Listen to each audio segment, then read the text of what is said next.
SRA योजनेत पैशांची अफरातफर केल्याच्या आरोपाखाली काँग्रेस नेते बाबा सिद्दीकी आणि संबंधित बिल्डरच्या कार्यालय आणि घरांवर आज ईडीनं छापे मारले। SRA मध्ये फेरफार करून 100 ते 400 कोटी रुपयांचं सरकारनं नुकसान केल्याचं ईडीच्या तपासात समोर आलंय। या छापेमारीमुळे बाबा सिद्दीकी चांगलेच अडचणीत आले।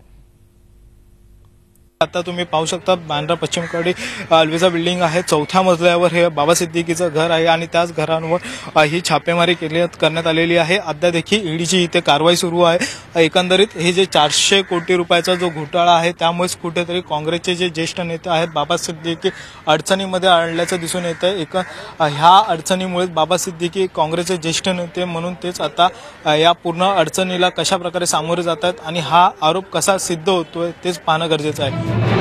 बाबा सिद्दीकी राज्यातील काँग्रेसचे बडे नेते, माजी मंत्री, मात्र त्यांची ओळख एवढ्यापुरतीच मर्यादित नाही। वांद्रे पश्चिमचे आमदार शाहरुख खान, सलमान खानचे दोस्त अशी ही ओळख। हेच बाबा सिद्दीकी आता वेगळ्याच कारणामुळे चर्चेत आहे। वांद्रे इथल्या झोपडपट्टी पुनर्विकास योजनेत ईडीने सिद्दीकी आणि त्यांचा सहकारी बिल्डर मकबूल कुरेशी यांच्या 5 कार्यालयावर छापे मारले। यातून काही महत्त्वाची कागदपत्र ईडीच्या हाती लागल्याची माहिती सूत्रांकडून मिळते।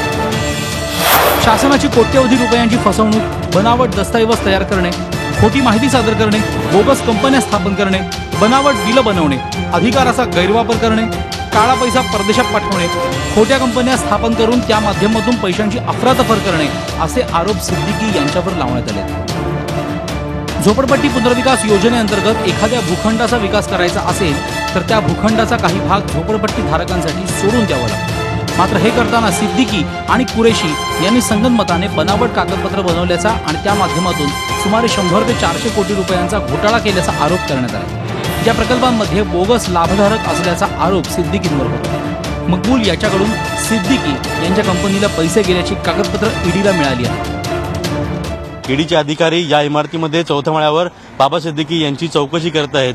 SRA मध्ये बनावट झोपड्या दाखवून बनावट जे भागधारक आहेत किंवा त्या ठिकाणी झोपड्या ज्यांच्या नावावर आहेत ते त्या ठिकाणी अस्तित्वात नसून देखील किंवा एखादी झोपडी अस्तित्वात नसून देखील त्या ठिकाणी माणसं उभं करणं, त्यांच्या नावे शासनाकडून पैसे घेणं, अशा पद्धतीने जवळपास 100 ते 400 कोटी रुपयांचा घोटाळा केल्याचा आरोप बाबा सिद्दीकी यांच्यावरती आहे। आणि त्यानुसार ईडीच्या अंडरस्कॅन आल्यानंतर ईडीनं बाबा सिद्दीकी आणि बाबा सिद्दीकी यांचा जो एक मित्र आहे, बांधकाम व्यावसायिक आहेत, त्याच्या घरी देखील छापे टाकलेले आहेत। असे जवळपास 10 ते 12 ठिकाणी ईडीने छापे टाकून त्या ठिकाणी सगळ्यांची चौकशी केली जाते आणि या चौकशीमध्ये नेमकं काय समोर येतं हे आता पाहावं लागेल।